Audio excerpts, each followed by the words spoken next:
7 दिसंबर armed forces flag day. ये वो दिन है जब पूरा देश वीर जवानों को नमन कर रहा है। 1949 से मनाया जाने वाला यह दिवस सशस्त्र बलों के सम्मान का प्रतीक है। 76वें वर्ष में प्रवेश करते हुए यह दिन हमें याद दिलाता है कि राष्ट्र की ढाल बनने वाले इन वीरों का कर्ज हम कभी चुका नहीं सकते। इस मौके पर पीएम मोदी ने सोशल साइट एक्स पर पोस्ट कर जवानों को नमन किया। लिखा, आर्म्ड फोर्सेस फ्लैग डे पर हम अपने उन बहादुर पुरुषों और महिलाओं को आभार व्यक्त करते हैं, उन महिलाओं का, उन पुरुषों का आभार व्यक्त करते हैं जो अटूट साहस से राष्ट्र की रक्षा करते हैं। उनका अनुशासन, दृढ़ता और उत्साह हमारी जनता की ढाल है। आइए हम भी फंड में योगदान दें। पीएम का यह संदेश न सिर्फ राजनाथ सिंह के लद्दाख दौरे को मजबूती देता है बल्कि पूरे राष्ट्र को एक सूत्र में बांधता है। रक्षा मंत्री राजनाथ सिंह ने भी लैपल पिन लगाते हुए संदेश दिया, आज के दिन मैं हमारे सशस्त्र बलों के शौर्य और बलिदान को सलाम करता हूं। उनकी बहादुरी राष्ट्र की रक्षा करती है और उनकी निस्वार्थ सेवा हमें उस कर्ज की याद दिलाती है जिसे हम कभी चुका नहीं सकते। मैं सभी से फंड में उदारता पूर्वक योगदान की अपील करता हूं। राजनाथ सिंह ने लद्दाख दौरे के दौरान बीआरओ के 125 रणनीतिक प्रोजेक्ट्स का उद्घाटन किया जो सीमा सुरक्षा को मजबूत करेंगे। ये प्रोजेक्ट 7 राज्यों और 2 केंद्र शासित प्रदेशों में फैले हैं, जिनमें लद्दाख का शोक टनल सबसे प्रमुख है। ये टनल न सिर्फ सैन्य लॉजिस्टिक्स को मजबूत करेगा बल्कि सीमा पर तैनात जवानों की आवाजाही को और आसान बनाएगी। इसकी खासियत की अगर बात की जाए तो ये सुरंग लाइन ऑफ एक्चुअल कंट्रोल यानी कि LAC तक हर मौसम में अटूट कनेक्टिविटी देगी।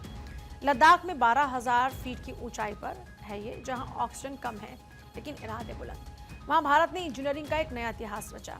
इस सुरंग की लंबाई 928 मीटर है। बर्फबारी हो तो भी या फिर -40 डिग्री टेम्परेचर तो भी सेना के जवान टैंक, तोप, जरूरी सामान मिनटों में आगे लेकर बढ़ सकेंगे। मनाली लेह रूट का सबसे खतरनाक और लंबा सफर अब शोक टनल की वजह से मिनटों में पूरा हो जाएगा।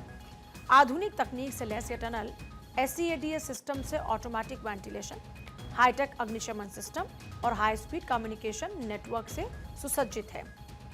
ये सिर्फ एक टनल नहीं, ये सीमा पर खड़े हर जवान की ढाल है। ये भारत की बढ़ती ताकत का नया प्रतीक है। लद्दाख में मौजूद रक्षा मंत्री ने शोक टनल का उद्घाटन करने के बाद कहा, आज 7 दिसंबर को मैं लद्दाख में हूँ। बीआरओ ने ये 125 रणनीतिक प्रोजेक्ट्स बनाए जो हमारी सीमाओं को अटूट बनाएंगे। उनका ये दौरा आर्म्ड फोर्सेस फ्लैग डे पर संयोग मात्र नहीं बल्कि जवानों के योगदान को धरातल पर मजबूत करने का संदेश है।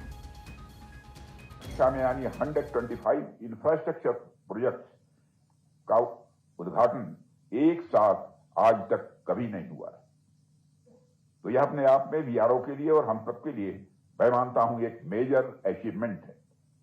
और यह अचीवमेंट एक तरफ तो विकसित भारत के संकल्प का प्रमाण है, तो वहीं दूसरी तरफ यह प्रोजेक्ट बॉर्डर इंफ्रास्ट्रक्चर को मजबूत करने की हमारी सरकार की अनवेवरिंग कमिटमेंट की भी एक सजीव उदाहरण है।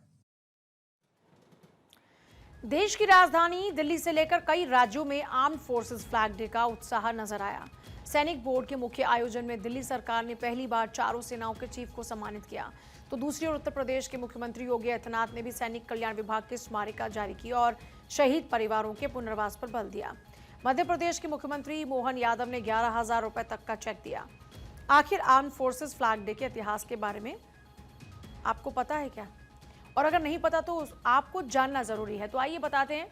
स्वतंत्रता के बाद भारत सरकार ने देश की रक्षा करते हुए शहीद हुए सैनिकों के परिवारों और शारीरिक रूप से अक्षम सैनिकों के कल्याण के लिए धन जुटाना आवश्यक बताया। इस बात का ध्यान रखते हुए सुरक्षा कर्मियों के कल्याण के लिए एक समिति बनाई गई और इस समिति का गठन 28 अगस्त 1949 को भारत के तत्कालीन रक्षा मंत्री बलदेव सिंह की अध्यक्षता में किया गया। आर्म्ड फोर्सेस फ्लैग डे हमें सिखाता है कि राष्ट्र रक्षा हर नागरिक का दायित्व है। पीएम से लेकर आम जन तक सबकी एकजुटता सीमाओं पर खड़े जवानों को ताकत देती है। आर्म्ड फोर्सेस फ्लैग डे देश के लिए बलिदान देने वाले शहीदों, दिव्यांग, पूर्व सैनिकों, शहीदों के आश्रितों की देखभाल करने के लिए मदद सुनिश्चित करता है और उनके प्रति हमारी प्रतिबद्धता को भी दर्शाता है।